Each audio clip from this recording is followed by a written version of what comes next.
request Dr. Rajesh Kiri, Principal Sir of our college, to say a few words. Principal Sir, over to you. Thank you, Prerna. Oh, hello, everybody. So, on behalf of in charge NSS and convener Chemphilic Society Rajdhani College, and my own behalf, I extend my warm welcome to Professor Bhakshi, a renowned academician and a very, very popular teacher, for accepting our invitation for this webinar on New Education Policy 2020 and higher education, a teacher perspective. I also thank my colleagues, Dr. Rajni, Dr. Sharmila, and other colleagues, and my very dear students for organizing this webinar. Friends, we know that the main aim of new education policy is to make India a global knowledge superpower. And although we are going to listen to renowned Professor Bhakshi, and if I recall, attended a program where Professor Bhakshi was the chief guest. Just to say a few things, that in new education policy, we can divide this in terms of school education, where the pattern has been changed from 10 plus 2 plus 3 to 5 plus 3 plus 3 plus 4. And the one attraction in the school education, new education policy 2020, is teaching up to fifth standard, at least in our mother tongue. This is really a very attractive point made in our new education policy. In higher education, I would just mention that the multidisciplinary institutions concept is going to be very, very, helpful in future. And in higher education also, the creation of an academic bank of credit, it's ABC, is again a very, important thing. So before I conclude, I am just worried after attending a number of programs, what will be the implementation of new education policy. I think Professor Bhakshi will unlock so many things regarding our queries, our worries about new education policy. Sir, once again, thanks a lot for accepting our request, and I congratulate to the entire team for organizing this webinar. Thank you so much, sir. Thank you very much, Rajni. I won't be very formal and won't call you Dr. Rajni because I think you have been my student, so I will be more comfortable in calling you as Rajni. I also, and Sharmila also, and esteemed principal of the college, Dr. Rajesh Giri, and faculty members of the college, and last but not the least, participants from all over the country who are there today attending this webinar, which is being organized by NSS and Chemphilic Society of Rajdhani College. It's indeed a great honor and privilege to be a part of this event. And I thank Dr. Giri for extending this invitation to me. As a matter of fact, when I was starting my talk, let me share my screen first. When I was going through this National Education Policy document, as a person who has been in education for a very, very long time, let me tell you what I think why education is so important. And you know, education, you will all agree, is the most powerful weapon to change the world. So therein lies the strength of education. And then we should not forget that our greatest natural resource is the minds of our young children. A child without education is like a bird without wings. So education, in a way, provide wings to each and every child.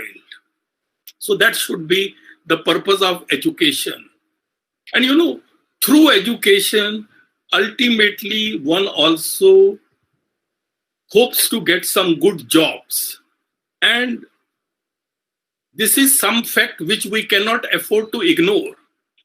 And please remember the Future of the Jobs report, which was published in 2019 by the World Economic Forum. This report says that 65% of the children entering primary school right now, that means in 2019, will be working in jobs that don't even exist right now. So I now come to the National Education Policy 2020. First thing which you have to remember is that it is the first education policy of the 21st century. It is a vision document which expresses the aspirations of the nation. This policy aims at making India a global knowledge superpower. And according to this policy, pillars of education are quality of education, access, equity, accountability, and affordability. Should keep it in mind that this policy will be implemented in a phased manner. Non-fiscal reforms will be implemented first, followed by fiscal reforms. In many cases, even pilot projects will be run to see how the things work out. And then in some very sensitive issues, parliamentary approval will also be taken as and when required. So there are many things. And now, as you know perhaps, the name of MHRD has been changed to Ministry of Education. So this is another development. One may ask a question, why this policy is coming after 34 years? Please remember, it is the third major revamp in the framework of education in India since independence. First policy came in 1968, then in 1986. Why 34 years? Because in order to understand the impact of an education policy, it takes a lot of time. Aged 6 to 14. So this is a big thing, Right to Education Act. And all these things, Article 21A, which says education is the fundamental right, and Right to Education Act came into effect on 1st April 2010. National education is so important that it needs to be treated at par with national security. It should be given that much importance as we give to the national security. So all that is required. So, the purpose of education is to prepare youngsters who are future ready, who are able to meet the challenges of the future. So there should not be any scope in the national education policy, making it available to the masses. And in the context of higher education, it proposes to raise gross enrollment ratio up to 50% by 2035. Current gross enrollment ratio is 26.3. And you can see here from this table, in 2001-2, it was just 8.1. 2007-8, it was 13.1. Then it is currently about 26.3, and now we aim to have it to 50%. Gross enrollment ratio means the percentage of the youth in the age group of 18 to 23 who are able to judge. You cannot keep on opening more universities. You need staff, you need competent faculty, you need infrastructure, buildings, etc. So it will be done mainly through online education. And then at school level also, this policy says we should have 100% gross enrollment ratio. Even if there are some dropouts, they should be brought back. Earlier I showed you Right to Education Act, where it says free and compulsory education up to 14 years. Now it is talking about 18 years. So maybe very soon the government will amend Right to Education Act. Curriculum-wise, this policy says curriculum is like the menu which we offer to the students. Earlier our syllabi used to be very high, but now it is talking about light syllabi. Only core essentials will be included. But biggest challenge in this will be what to include and what to exclude, because there is so much in every discipline. And therefore, we should have core essential, but we should also have the modern syllabus.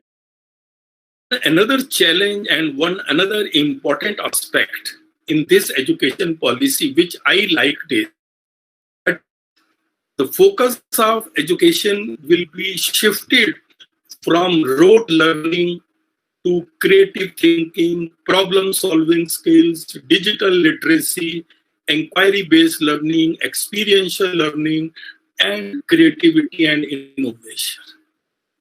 So my biggest concern in this education policy is nothing is being mentioned about existing teachers in higher education and school education. At micro level, if you want to achieve anything,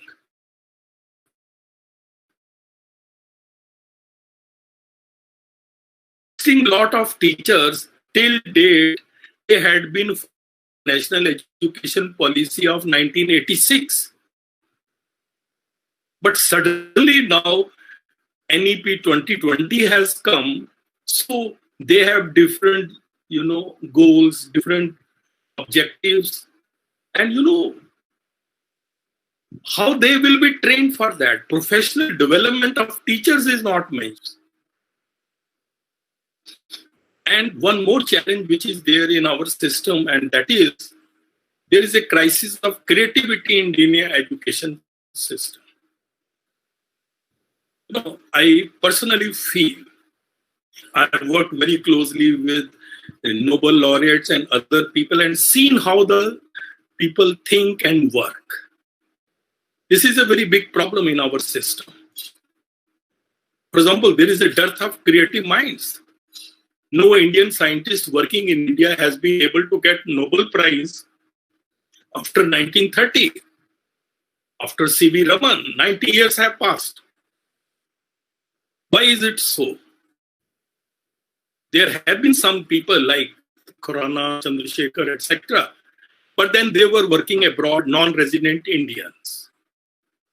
Even in economics, Amartya Sen mostly worked abroad. And even Abhijit Banerjee is an American citizen. So why is it that for such a vast country, we are not able to produce? I just give you one example. India has the third largest scientific and technical manpower in the world. Even publication-wise, we are number 3 in the world, as you can see here, after China and United States. But recently, this report came that out of the 4,000 most cited researchers in the world, 4,000, only 10 are from India.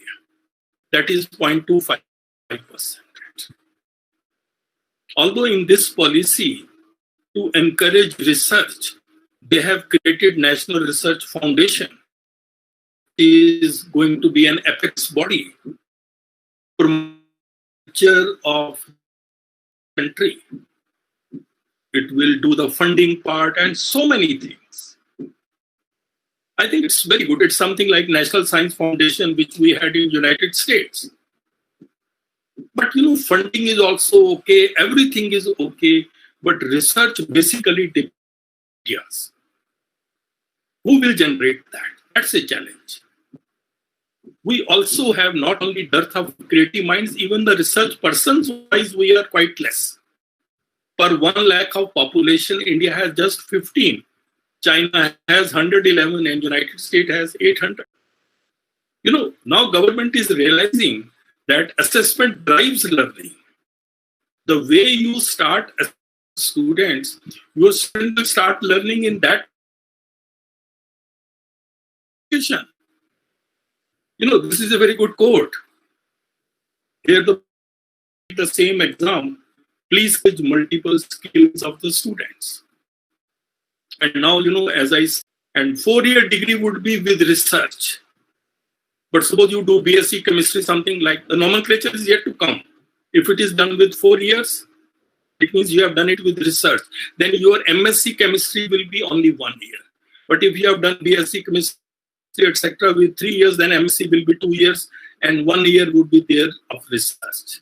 So that is how the flexibility comes, multiple exit options come. Then, when a student leaves after first year, whatsoever credit he or she has earned, there will be an academic bank of credits. It will be like a savings account. You save your credits, and maybe later on you can again come and continue. But still one has to understand that if you are in the same university, it's okay. But is it okay that if I am from one university and the rest I want to do in another university, then some MOUs will have to be signed for inter-transfer of credits. So many things are there, but really the real crux would be how they are implemented. That is what I said. Pilot projects will be introduced in many cases. And ultimately, the vision of the government is MIRUs, multidisciplinary education and research universities. The government feels in future, we are going to have 3 types of higher education institutions.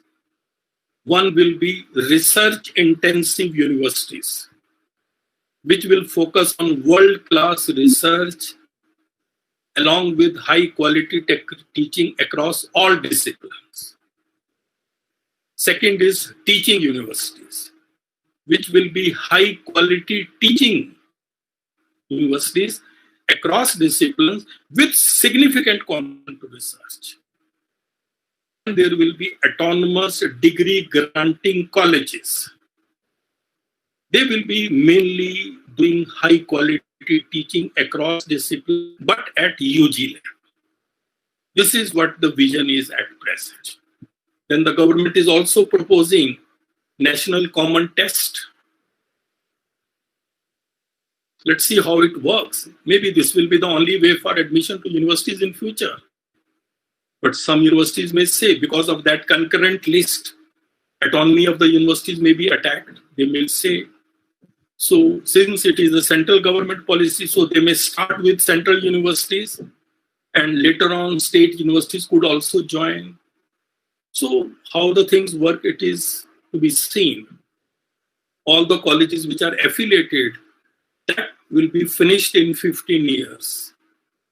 And they will be given graded autonomy.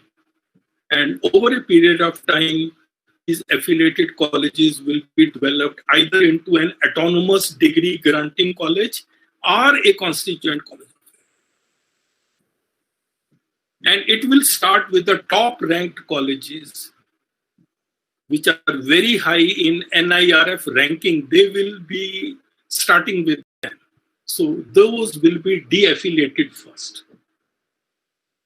Either they will be the constituent college of the university or, as I said earlier, this is this autonomous degree granting colleges. So this is how the things will work. And expenditure on education. This is very important. Public investment in the education sector is expected to reach 6% of the GDP at the earliest. That is, this policy hopes to achieve. India's GDP, as you can see here, is $2.88 trillion. Currently, India is spending about 3.1% of its GDP on education. Another important is that top-ranking foreign universities can set up campus in India. This is a big thing. Many of our students every year, they go abroad to foreign universities. But if foreign universities are able to set up campus in India, I think it's a big. I know in Dubai, many universities have set up, so people they don't need to go to them. They have it in their own place. But for this, a bill will be required to be passed in the parliament. And then, the regulatory mechanism is very important for any, for example, even in a college, how the entire academics are regulated. In a college itself, it plays a very important role. So in the country now, there will be one Higher Education Commission of India.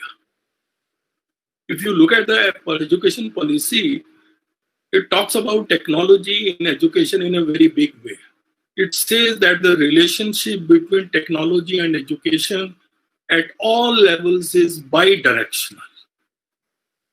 I mean, technology enhances the quality of education, and once the quality of education is enhanced, it helps in improving the technology. So they feed on each other. So that is what is going to happen. And it is a very important relationship which this policy also acknowledges. Technology is going to come in a very big way in education. An autonomous body like National Educational Technology Forum will be created.